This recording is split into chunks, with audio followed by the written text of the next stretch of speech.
निषेचन पूर्व संरचनाएं एवं घटनाएं।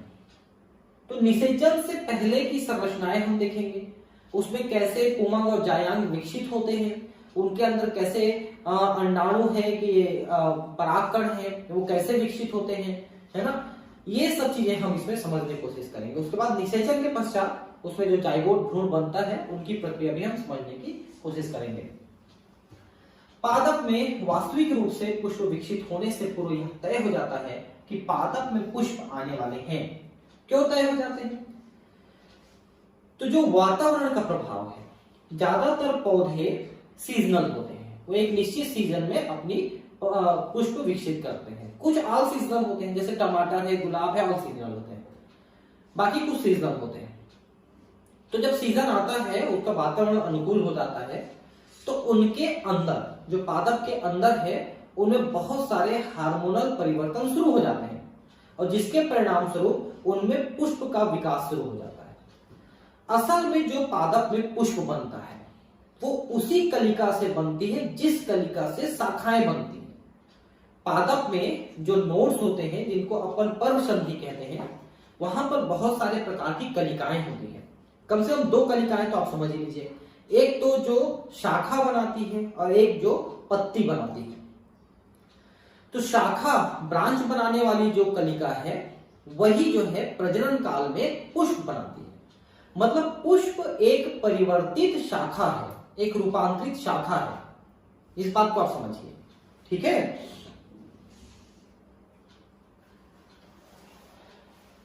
जिसके फलस्वरूप पुष्पीय आद्यक यानी फ्लोरल प्राइमोर्डियल के मध्य विभेदन एवं अग्रिम विकास प्रारंभ होते हैं। देखिए, पुष्पीय आद्यक, फ्लोरल प्राइमोर्डियल का मतलब होता है वो कलिका जो विकसित होकर के पुष्प बनाएगी, वही पुष्पीय आद्यक है। पुष्प की शुरुआत करने वाली आद्यक है। पुष्प क्रम की रचना होती है जो पुष्पीय कलिकाएं और बाद में पुष्प को धारण करती है। देखिए, अभी मैंने कुछ देर पहले आपको पुष्प क्रम का अर्थ बताया था।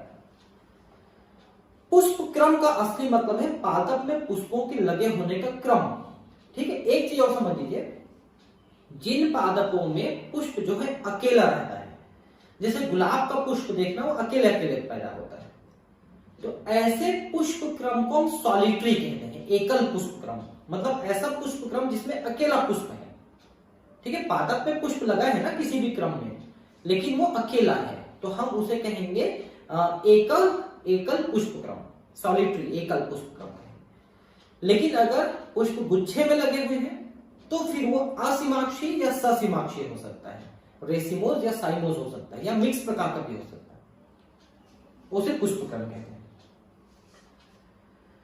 पुष्प में नर एवं मादा जनन संरचनाएं पुमंग तथा जायांग विभेदित एवं विकसित रहती है। अभी जो आपने पिक्चर देखा था, फोटो देखा था, उसमें ये नाम नहीं लिखा था, वो मैंने आपको बता दिया था कि पुमंग और जायांग कहते हैं। तो पुमंग एक संरचना को कहते हैं जो नर जननांग है, और जायांग एक संरचना को कहते हैं जो मादा जननांग है। उनकी जो ग्रुप है उसे पुंकेसर और स्त्रीकेसर कहते हैं। तो पुमंग का पुंकेसर और जायांग का स्त्रीकेसर, ये उनकी एक वचन और बहुवचन है, इनको जरा ध्यान रखेंगे। आप याद करें कि पुमंगों से भरपूर पुंकेसरों का गोला एक चक्कर नर जननांगों का तथा जायांग स्त्री मादा जननांग का प्रतिनिधित्व करती है। ये देखिए, लिखा है, देखिए, पुमंगों से भरपूर पुंकेसरों का एक गोला। क्यों लिखा पुंकेसर? क्योंकि पुमंग बहुत सारे हैं, तो पुंकेसर है, उसका एक चक्र है ना। मैंने अभी कुछ देर पहले भी बताया था कि पुष्पों में इन चीजों को चक्र कहते हैं। सबसे बाहर बाह्य दल, फिर दल, फिर पुंकेसर, फिर स्त्रीकेसर, ये चक्र होते हैं पुष्पों के। तथा जायांग यानी कि स्त्रीकेसर, जायांग का जो ग्रुप है वो स्त्रीकेसर जननांग का प्रतिनिधित्व करती है, मादा जननांग का प्रतिनिधित्व करती है। लेकिन ज्यादातर पुष्पों में आप एक से ज्यादा पुमंग तो देखेंगे, लेकिन एक से ज्यादा आप जायांग नहीं देख पाएंगे, क्योंकि एक से ज्यादा जायांग होते हैं लेकिन वो आपस में जुड़े होते हैं, तो आपको एक ही दिखता है, लेकिन होते हैं एक से ज्यादा, ठीक है। ठीक, अब देखिए, पुंकेसर, लघु बीजाणुधानी तथा परागकण, ये क्या है? पुंकेसर, जैसा मैंने आपको बताया, कि वो बहुवचन है। उसका एक होता है पुमंग, ठीक है। पुमंग में परागकण बनते हैं और परागकण का मतलब होता है लघु बीजाणु, ठीक है। परागकण का मतलब होता है लघु बीजाणु। तो परागकण उसमें बन रहे हैं, पुंकेसर के पुमंग के अंदर जो पराग कोश है उसमें बन रहे हैं।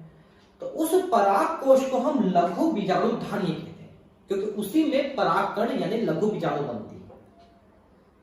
तो इसको जरा ध्यान रखेंगे। मैंने अभी कुछ देर पहले बताया था कि ऐसे करके ये पुमंग बना हुआ है, ठीक है। इसमें एक ये एंथर है और इसके अंदर दो एंथर लोब हैं और उसके अंदर दो दो जो है पराग कोश है। तो जो पराग कोश है ना, असल में वही लघु बीजाणु धानी है, क्योंकि उसी के अंदर लघु बीजाणु का मतलब परागकण बनते हैं। तो चित्र 2.2 आ, चलिए अब ये आ देखते हैं, इसको आप जरा ध्यान समझिए। तो मैंने आपको बताया कि ये एक प्रारूपिक पुमंग है। यहां पर पुंकेसर लिखा है, पुंकेसर बहुवचन होता है, एक को पुमंग कहेंगे। इसके दो भाग हैं, एक होता है एंथर और दूसरा होता है फिलामेंट यानी तंतु, ठीक है। अब जो एंथर है, ठीक है,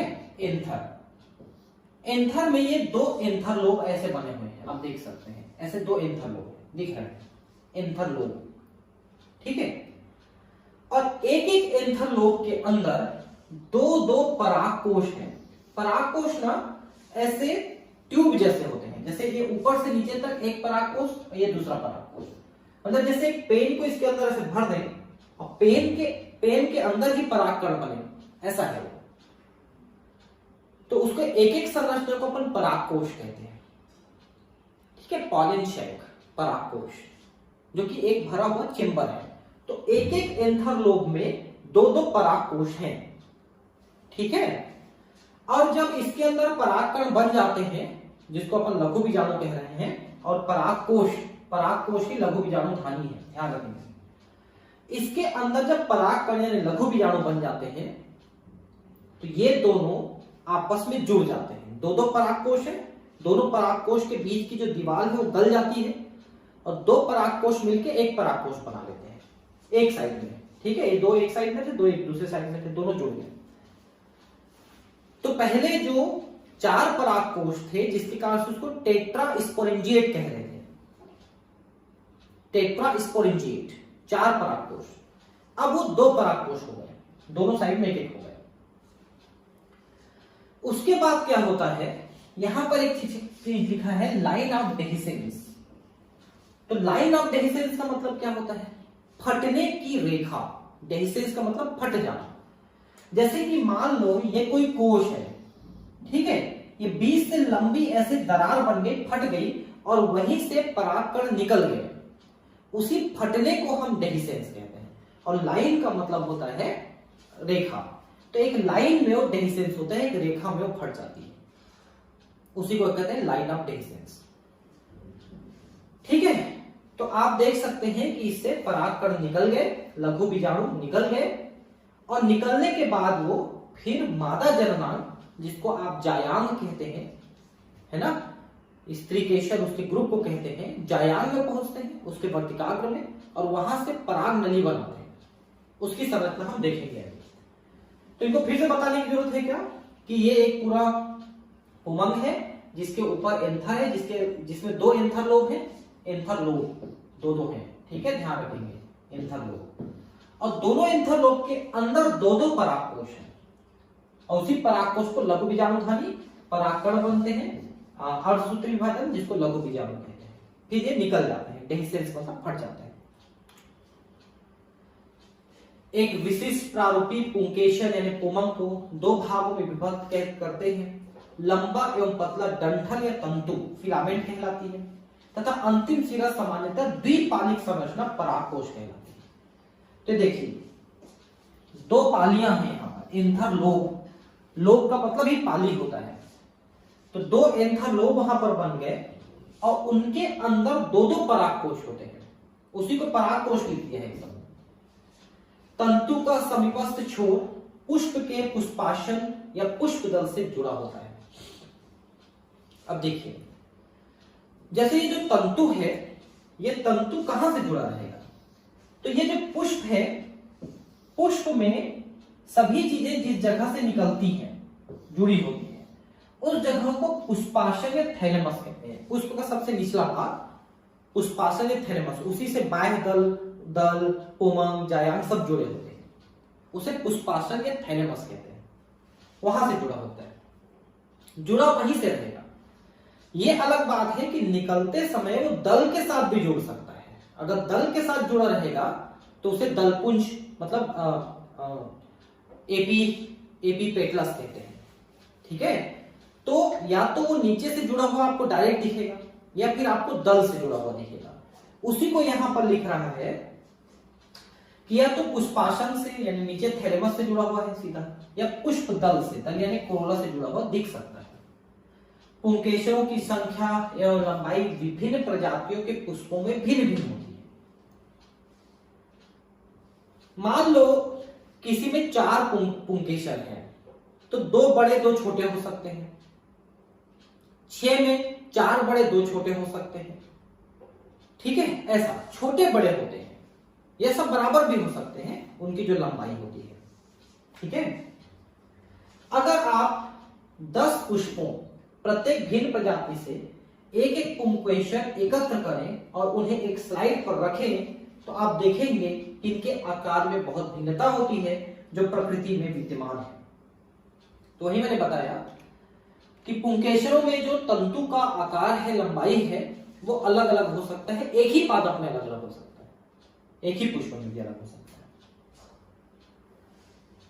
एक विच्छेदन सूक्ष्मदर्शी से प्रत्येक पुंकेसर का सावधानी पूर्वक अवलोकन तथा स्पष्ट चित्र के माध्यम से विभिन्न पुष्पों में परागकोशों के जुड़ाव एवं आकार की व्यापकता को समझा जा सकता है। तो एक्चुअली ये जो तंतु की लंबाई है, ये तंतु यहाँ पर परागकोश से कैसे जुड़ा हुआ है ना, इनमें बहुत सारी भिन्नताएं होती हैं। अलग अलग पौधों में ये अलग अलग प्रकार की बनती है। कहीं पर नीचे से जुड़ा होता है, कहीं बीच से जुड़ा होता है, कहीं ऊपर से जुड़ा होता है, कई प्रकार से जुड़े होते हैं। इससे बहुत भिन्नता पाई जाती है। ठीक है, एक प्रारूपिक आवृतबीजी परागकोश द्विपालित होते हैं। तो मैंने अभी कई बार आपको बताया कि जो परागकोश है, एंथर है, उसमें 2 पालियां हैं, 2 भाग हैं, उनको एंथर लोब कहते हैं। तथा प्रत्येक पाली में 2 कोष्ठ होते हैं, अर्थात ये द्विकोष्ठीय होते हैं। इस बात को भी मैंने आपको बताया कि हर एक पाली के अंदर 2-2 कोष्ठ हैं, उनको परागकोश कहते हैं। परागकोश, एंथर पॉलिन शेल, परागकोश। प्रायः एक अनुलंब खांच प्रवारक कोष्ठ को अलग करते हुए लंबवत गुजरता है। ठीक है, मतलब दोनों कोष्ठ को अलग किया हुआ है भित्ति, बाद में भित्ति गल के दोनों एक हो जाते हैं। आइए परागकोश ब के एक अनुप्रस्थ काट में विभिन्न प्रकार के ऊतकों तथा अनेक संयोजनों को समझें। अब हम देखिए, इसका हम अनुप्रस्थ काट काटेंगे, तो इसमें हमको शुरू से किस किस प्रकार के लेयर्स हैं, उसमें स्तर कौन कौन से हैं कोशिकाओं के, ये सब चीजें हम देखेंगे अभी, है ना। तो यहाँ पर एक अनुप्रस्थ काट अभी मैं बताने वाला हूँ आपको। ठीक है, अभी पहले थोड़ा सा पढ़ लेते हैं क्या लिखा है। एक परागकोश की द्विपालित प्रकृति परागकोश के अनुप्रस्थ काट में बहुत ही पृथक या सुव्यक्त होती है। ठीक है, हम उसमें परागकोश का अनुप्रस्थ काट काटेंगे, सब कुछ दिखेगा। परागकोश एक 4 दिशी चतुष्कोणीय संरचना होती है, जिसके चारों कोनों पर लघु बीजाणुधानी समाहित होती है, जो प्रत्येक पाली में 2 होती है। अब देखते हैं क्या लिखा है। देखिए, ये आपका एक परागकोश जो द्विपालित था, इसका ऊपर से ऐसा आपने टीएस काटा है। ठीक है, इसकी टीएस में ये 2 पालियों में इस तरह से बटा हुआ आपको दिख रहा है, और प्रत्येक पाली में आपको 2 परागकोश बनते हुए दिख रहे हैं। ये 2 परागकोश बनते हुए दिख रहे हैं। ठीक है, अब इसमें देखिए, एक परागकोश के चारों तरफ कौन कौन से स्तर बनते हैं, मतलब कोशिकाओं के स्तर, क्योंकि एक से ज्यादा स्तर उसके चारों तरफ होते हैं। तो सबसे बाहर जो स्तर होता है उसे हम कहते हैं एपिडर्मिस। ठीक है, सबसे बाहर एपिडर्मिस है, ये सबसे बाहर का स्तर एपिडर्मिस। ठीक है, इसी को वृद्धि करके दिखाया, ध्यान देना। एपिडर्मिस के नीचे जो होता है वो होता है एंडोथीशियम। एंडोथीशियम, अंतःस्थीशियम यानी एंडोथीशियम, उसको आधा अंग्रेजी कर दिया है। ठीक है, एंडोथीशियम कहते हैं इसको। ठीक है, एंडोथीशियम एक लेयर है। ठीक है, सबसे बाहर एपिडर्मिस, उसके अंदर एंडोथीशियम, उसके अंदर 2-3 लेयर होते हैं, वो होते हैं मिडिल लेयर, मध्य स्तर। ठीक है, मध्य परत, ये देखिए है ना। तो 1-2 ऐसे करके 3 परत हो सकते हैं, 3 परत भी हो सकते हैं। ठीक है, मध्य स्तर के 3 परत ही होते हैं जनरली। उसके बाद एक परत होता है टैपेटम का। इन सब का काम भी आपको बताने वाला हूं ना मैं, भी ध्यान समझिए। एक परत होता है टैपेटम का, और उसके अंदर जो कोशिकाओं का समूह होता है उसी से बनते हैं परागकण, जो बाद में आपको इस तरह से परागकण आपको दिख रहे हैं। उस कोशिका के समूह जो परागकण बनाते हैं, अभी बनाए नहीं है, मान लो बनाते हैं, परागकण को हम क्या कहते हैं? लघु बीजाणु। और लघु बीजाणु को बनाने वाली कोशिकाएं लघु बीजाणु मातृ कोशिकाएं कहलाती है। माइक्रोस्पोर मदर सेल या पॉलिन मदर सेल, पराग मातृ कोशिका या लघु बीजाणु मातृ कोशिका। ठीक है, क्योंकि उसी से बनेंगे। देखिए, लघु बीजाणु मातृ कोशिका जो अपने आप में द्विगुणित होते हैं, जब इसमें अर्धसूत्री विभाजन होता है तब लघु बीजाणु बनते हैं, और वो अगुणित होते हैं। लघु बीजाणु अगुणित होते हैं, ध्यान रखें। और ये अर्धसूत्री विभाजन से बने हैं। तो फिर से मैं बता रहा हूं, सबसे बाहर की जो परत है वो एपिडर्मिस है, जिसको अंतस्त्वचा कहते हैं। उसके अंदर वाला एंडोथीशियम है, एक लेयर। उसके अंदर 2-3 लेयर में होते हैं मध्य परत यानी मिडिल लेयर, और सबसे अंदर होता है टैपेटम। फिर अंदर में होता है बीजाणु मातृ कोशिकाओं का, लघु बीजाणु मातृ कोशिकाओं का समूह, उसी में अर्धसूत्री विभाजन होता है। तो एक लघु बीजाणु मातृ कोशिका से 4 लघु बीजाणु, यानी कि आपके 4 पॉलिन ग्रेन बनते हैं। ठीक है, अब उनके कार्य समझ लीजिए, जो स्तर बने हुए उनके कार्य क्या है। सबसे अंदर का स्तर है वो है टैपेटम। इस टैपेटम को अपन नर्स लेयर कहते हैं, नर्स स्तर। नर्स मतलब जो पोषण प्रदान करती है। तो पोषण प्रदान करने वाली स्तर कहलाती है टैपेटम। किसको देगी पोषण? तो ये जो लघु बीजाणु मातृ कोशिकाएं हैं, जो आगे अर्धसूत्री विभाजन द्वारा लघु बीजाणु बनाएंगे यानी परागकण बनाएंगे, उनको ये पोषण देती है टैपेटम। ठीक है, और जब परागकण बन जाते हैं उस समय ये उबिस्क बॉडी बनाती है, और उबिस्क बॉडी पॉलिन ग्रेन परागकण के ऊपर एक स्तर बनाती है, जिसको अपन एक्साइन कहते हैं। जैसे परागकण होता है तो परागकण का जो बाह्य स्तर होता है उसे एक्साइन कहते हैं, उसके अंदर एक इंटाइन होता है। तो जो बाह्य स्तर एक्साइन होता है, जो बहुत मजबूत होता है, उसको जीवाणु विषाणु भी कुछ नहीं कर सकते। उस एक्साइन का निर्माण उबिस्क बॉडी के द्वारा होता है, और उबिस्क बॉडी बनता है टैपेटम के द्वारा। तो टैपेटम ने 2 कार्य किया। एक कार्य किया कि इसने पोषण प्रदान किया, जो लघु बीजाणु बना रहे हैं मातृ कोशिकाएं, उनको विभाजन के समय शुरू से आखिरी तक वो पोषण प्रदान कर रही है। और जब बन जाते हैं ये लघु बीजाणु विभाजन के द्वारा 4, तो ये उबिस्क बॉडी बन जाती है, और उबिस्क बॉडी के द्वारा परागकणों के ऊपर एक्साइन नाम का एक मजबूत स्तर बन जाता है। और वो जो मजबूत स्तर है वो जिस केमिकल का बनता है उस केमिकल का नाम है स्पोरोपॉलिनिन, जिसको न तो एसिड न बेस, मतलब कि अम्ल, क्षार या सूक्ष्म जीवाणु वगैरह ये कुछ नहीं कर सकते उसका, वो बहुत सुरक्षित ढंग से बने रहती है। तो टैपेटम का कार्य हुआ पोषण देना, उबिस्क बॉडी बनाना, ये सब बनाना। लेकिन ये पोषण दे रही है तो कहीं से लेगी ना, तब तो दे पाएगी। मान लो सरकार आपसे टैक्स लेती है, तो उस टैक्स को लेकर के गरीबों में देती है, खाने पीने की चीजें जो भी है। तो अगर टैपेटम जो है कहीं से लेगी टैपेटम स्तर, तब तो वो पोषण दे पाएगी। तो लेती कहां से है? वो लेती है मध्य परत से। ये मध्य परतों की कोशिकाओं से इस पोषण को अवशोषित करती है और ये मध्य परत धीरे धीरे नष्ट होते जाते हैं। ठीक है, जब आप किसी एक चीज का ज्यादा शोषण करोगे तो नष्ट होगा ना, तो उनका शोषण कर रहा है टेपेटम और दे रहा है इधर। ठीक है, तो ये टेपेटम का कार्य है जो मध्य परत से लेकर के इसको देता है। उसके बाहर जो एंडोथीशियम है, जो दूसरा अंदर का लेयर है, मतलब बाहर से दूसरा लेयर है एंडोथीशियम। ये एंडोथीशियम परागकोश के फटने के समय कार्य करता है। वो जो है सूख जाता है, सूख के संकुचित होता है तो परागकोश फट जाता है, जो अभी हमने देखा लाइन ऑफ डेहिसेंस, परागकोश फटता है और परागकण बाहर जाते हैं। तो परागकोश को फाड़ने में इसका मदद होता है एंडोथीशियम का। और एपिडर्मिस बाद में सूख जाती है, जब परागकण को बाहर निकलने रहते उस समय एपिडर्मिस लगभग नष्ट हो जाती है। तो एपिडर्मिस नष्ट हो जाती है, एंडोथीशियम जो है परागकणों को बाहर निकालने के लिए, फोड़ने के लिए काम करता है। मध्य परत से पोषण लेकर के टेपेटम जो है बीजाणु मात्र कोशिका को देती है। तो ये सब स्तर आपको यहाँ पर दिख रहा है। फिर देखिए, ये जो एक मुंह बन गया है इसको हम कहते हैं स्टोमियम, जहां से ये परागकण निकलेंगे। तो ये जो स्टोमियम है ना, इसी को एंडोथीशियम बनाया है। जो एंडोथीशियम अंदर का लेयर है, मतलब दूसरा लेयर है, ये सिकुड़ता है।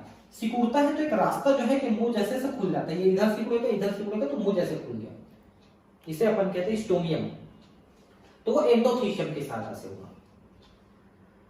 और ये जो लघु बीजाणु मात्र कोशिकाएं हैं, यही अर्धसूत्री विभाजन द्वारा लघु बीजाणु को बनाए हुए हैं। शुरू में ये सभी लघु बीजाणु 4-4 की संख्या में जुड़े रहते हैं, जिसको स्पोर टेट्राड कहते हैं। स्पोर टेट्राड मतलब बीजाणु चतुष्क, क्योंकि एक कोशिका से 4 कोशिका बनती है। वो जो बीजाणु मात्र कोशिका है ये अर्धसूत्री विभाजन करेगी ना, और अर्धसूत्री विभाजन में एक कोशिका से 4 कोशिकाएं बनते हैं अंततः। तो एक बीजाणु मात्र कोशिका से 4 लघु बीजाणु यानी परागकण बने हैं, तो चारों पहले चिपके होते हैं, उसको चतुष्क कहते हैं, टेट्राड। कैसे चिपके होते हैं? तो उनको चिपकाने के लिए वहां पर एक शर्करा है, कार्बोहाइड्रेट है, उसका नाम है कैलोज। उस शर्करा, उस कार्बोहाइड्रेट का नाम है कैलोज, जो उनको आपस में चिपकाए हुए हैं। ठीक है, और बाद में उसी कैलोज को कैलेस नाम का एंजाइम घोल देता है, जिससे चारों परागकण अलग अलग हो जाते हैं। फिर वहां से निकल करके मादा के स्टिग्मा में, वर्तिकाग्र में वो पहुंचते हैं और निषेचन करने का कार्य करेंगे आगे।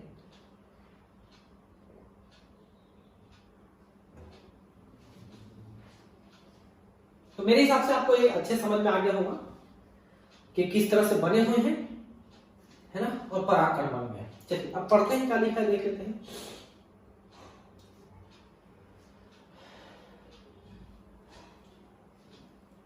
तो चारों कोनों पर लघु बीजाणु धानी समाहित होती है। तो ये आपने देखा कि 4 कोनों पे 4 लघु बीजाणु बनते हैं। ठीक है, अब इसको आगे पढ़ें। प्रत्येक पाली में 2 होती है। यह लघु बीजाणु धानी आगे विकसित होकर परागपुटी यानी पॉलिन शैक्स बन जाती है। पॉलिन शैक मतलब परागकोश असल में, जिससे परागकण बनते हैं। यह अनुलंब एक परागकोश की लंबाई तक विस्तारित होती है और परागकणों से ठसाठस भरी होती है। ठीक है ना। तो जो 2 लोब्स ऐसे बने थे उमंग में, इसी के अंदर 2 परागकोश बने ऐसे। जैसा मैंने कहा ना कि 2 पेन को आप इसके अंदर से रख दीजिए और एक पेन के अंदर परागकण बन रहे हैं, भरे हुए हैं ठसाठस, इसीलिए उसको परागकोश कहते हैं। अब एक लघु बीजाणु धानी की संरचना ये हम पढ़ रहे हैं। वो जो हमने अनुप्रस्थ काट काटा जिसमें 4 परागकोश दिख रहे हैं उसकी बात है। एक अनुप्रस्थ काट में एक प्रारूपिक लघु बीजाणु धानी बाह्य रूपरेखा में लगभग गोलाई में प्रकट होती है, लेकिन गोलाई नहीं होकर थोड़ा सा से हल्का सा लंबापन है, आप देख सकते हैं ऐसे थोड़ा लंबा है और 2 लोब में बटा हुआ है। तो एक लोब जो है, एक एंथर लोब, ये जरूर गोलाकार टाइप का आपको दिखेगा। यह सामान्यतः 4 भित्ति परतों से आवृत होती है। एक लघु बीजाणु धानी की बात कर रहे हैं, एक मिनट, ये एक लघु बीजाणु धानी, जो एक लघु बीजाणु धानी है इसकी बात कर रहा है। ये लगभग गोलाकार है और इसके ऊपर 4 परतें होती हैं, ये लिख रहा है। ठीक है, पहला सबसे बाहर है एपिडर्मिस, बाह्य त्वचा, है ना। यहां पर एक चीज देखिए, थोड़ा सा अंग्रेजी में जो हिंदी में लिखा है अंतस त्वचा लिख दिया, ये गलत है। यहां पर आप लिखिए बाह्य त्वचा, ठीक है, ये बाह्य त्वचा लिखाएगा। अंतः त्वचा का मतलब एंडोडर्मिस होता है, और एंडोडर्मिस यहाँ पर नहीं है, यहाँ पर एपिडर्मिस है, जो कि बाह्य त्वचा कहलाती है। मैं शुरू से इसलिए एपिडर्मिस बोल के बताया आपको। एंडोथीशियम जो उसके अंदर है, अंतःस्थीशियम लिखा है, मध्य परत तथा टेपेटम, बाहर की ओर की 3 परतें संरक्षण प्रक्रिया का कार्य करती है। तो एपिडर्मिस, एंडोथीशियम और मध्य परतें ये संरक्षण प्रक्रिया का कार्य करती है, लेकिन मध्य परतें पोषण देती है टेपेटम, और टेपेटम पोषण देता है कोशिकाओं को। परागकोश की स्फुटन में मदद कर परागकण अवमुक्त कराती है। तो परागकोश का प्रस्फुटन जो होता है, हालांकि उसमें तीनों चारों लेयर का काम होता है, लेकिन मेन काम एंडोथीशियम का होता है, यही सिकुड़ता है। तो परागकोश में प्रस्फुटन होता है, फूट जाता है, परागकण बाहर निकल आता है। इसकी सबसे आंतरिक परत टेपेटम होती है, यह विकासशील परागकणों को पोषण देती है। बहुत बार पूछा है इसको। टेपेटम की कोशिकाएं सघन जीव द्रव्य साइटोप्लाज्म से भरी होती हैं और सामान्यतः 1 से अधिक केंद्रकों से युक्त होती हैं।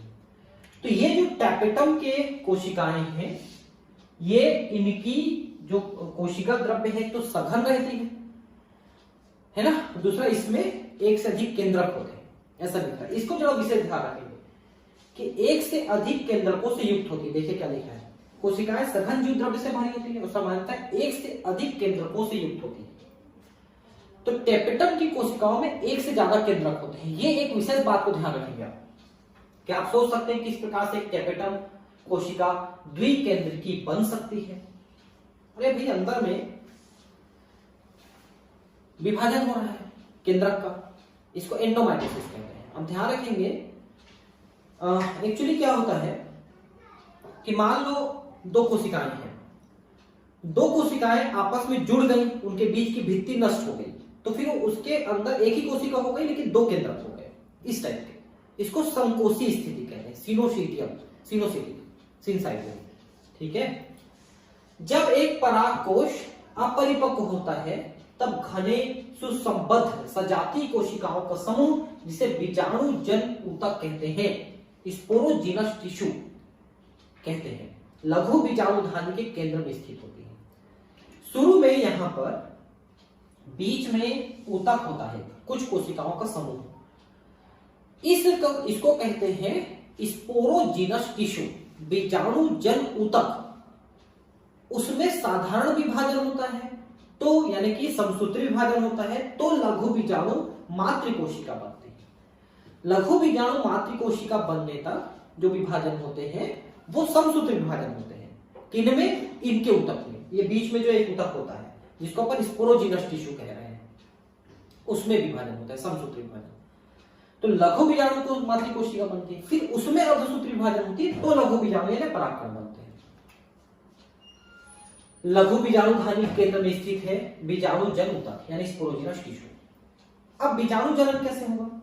जैसे जैसे परागकोश विकसित होते जाता है, बीजाणु जन ऊतकों की कोशिकाएं अर्धसूत्री विभाजन द्वारा सूक्ष्म बीजाणु चतुष्ट बनाती है। चतुष्ट की कोशिकाओं की सूत्र गुणता क्या होगी?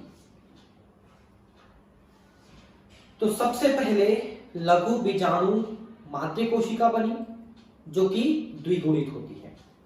फिर उसमें अर्धसूत्री विभाजन हुई, तो लघु बीजाणु चतुष्क बना। मैंने बताया था 4-4 के ग्रुप में बनते हैं। उनकी एक एक कोशिका जो है वो अगुणित होती है। क्यों? क्योंकि अर्धसूत्री विभाजन हुआ है। समसूत्री कोशिका में यानी लघु बीजाणु मातृकोशिका, ये द्विगुणित कोशिका है। इसमें समसूत्री विभाजन हुआ तो अर्धसूत्री विभाजन हुआ, फिर से बता थोड़ा सा गड़बड़ हुआ ना। जो मातृकोशिका है, लघु बीजाणु मातृकोशिका, वो अपने आप में द्विगुणित है। उसमें अर्धसूत्री विभाजन हुआ जिससे लघु बीजाणु बने, और ये अर्धसूत्री विभाजन से बने हैं इसलिए अगुणित हुए। ठीक है। जैसे मान लो हम लोगों में 46 गुणसूत्र हमारी कोशिकाओं में है, वो द्विगुणित अवस्था है, लेकिन हमारे अंडाणु शुक्राणु में अगुणित अवस्था आ जाती है, जिसको 23-23 कहते हैं। जैसे मान लो आप मटर के पौधे देखिए, मटर के पौधे में जो द्विगुणित संख्या है वो 14 है। तो लघु बीजाणु मातृकोशिका में 14 क्रोमोसोम है, गुणसूत्र है। लेकिन जब इससे लघु बीजाणु बन जाते हैं, उनके चतुष्क बन जाते हैं, तो उनके एक एक कोशिका में 7-7 गुणसूत्र रहेंगे। यह अगुणित अवस्था है।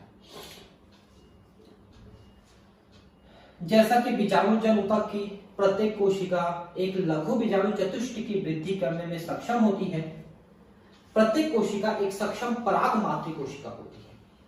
बीजाणु जन ऊतक, मैंने पहले बताया कि शुरू में एक ऊतक होती है जिसको अपन बीजाणु जन ऊतक या स्पोरोजिनस टिश्यू कहते हैं। उसकी कोशिकाएं पहले समसूत्री विभाजन द्वारा बीजाणु मातृ कोशिका बनाती, फिर अर्धसूत्री विभाजन द्वारा बीजाणु बनेगी, यानी पराग बनेगी। एक पराग मातृ कोशिका से अर्धसूत्री विभाजन द्वारा लघु बीजाणु के निर्माण की प्रक्रिया को लघु बीजाणु जनन कहते हैं। लघु बीजाणु जनन कहते हैं।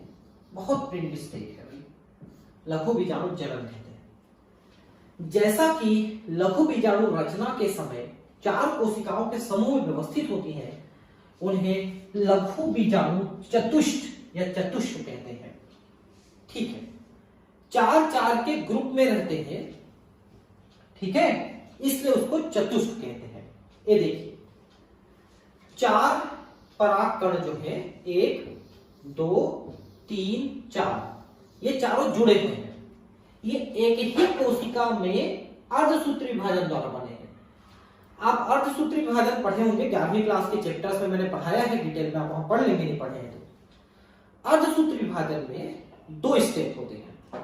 पहले स्टेप में एक कोशिका से 2 कोशिका बनती है, फिर दूसरे स्टेप में हर एक 2 कोशिका में से हर एक कोशिका फिर विभाजन करके 2-2 कोशिका बनाती है, तो हो गई 4। ठीक है, तो एक कोशिका से पहले 2 फिर 4, तो एक कोशिका से 4 कोशिका बन गई। तो ये चारों कोशिकाएं द्विगुणित से अगुणित हो गई, एक तो पहली बात। दूसरी बात की चारों आपस में जुड़ी हुई है। ठीक है, तो इस जुड़े हुई संरचना को अपन चतुष्ट कहते हैं।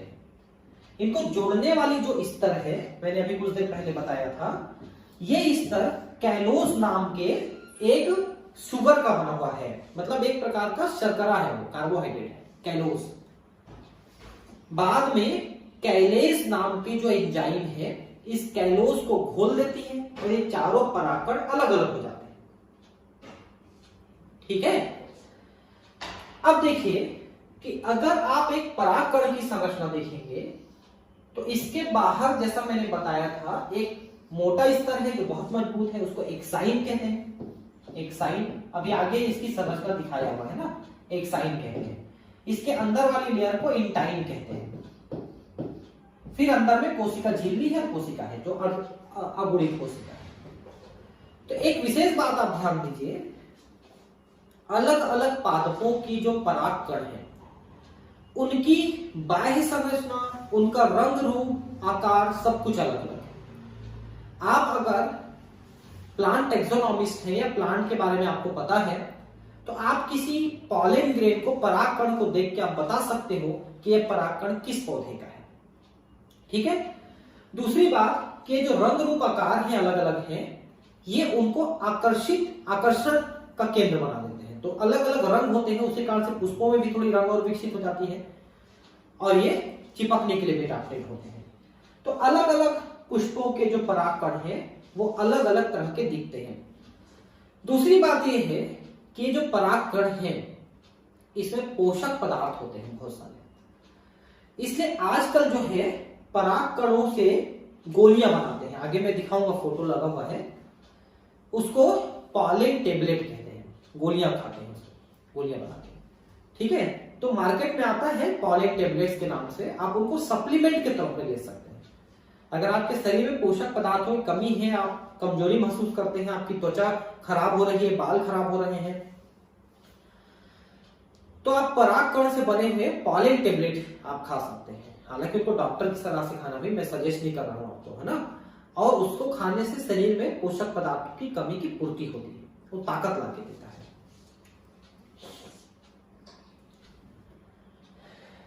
जैसे ही परागकोश परिपक्व एवं स्फुरित होता है, मतलब फटता है, स्फुरित का मतलब फट जाता है, तब ये लघु बीजाणु एक दूसरे से विलग हो जाते हैं और परागकणों के रूप में विकसित हो जाते हैं।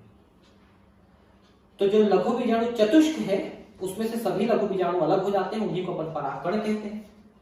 प्रत्येक लघु बीजाणु के अंदर कई हजार लघु बीजाणु और परागकण निर्मित होते हैं। परागकण जो परागकोश के स्फुटन के साथ मुक्त होते हैं, ठीक है, ये अलग अलग होके मुक्त हो जाते हैं। तो जो मुक्त होते हैं उस समय तक वो अलग हो चुके रहते हैं। अब एक परागकण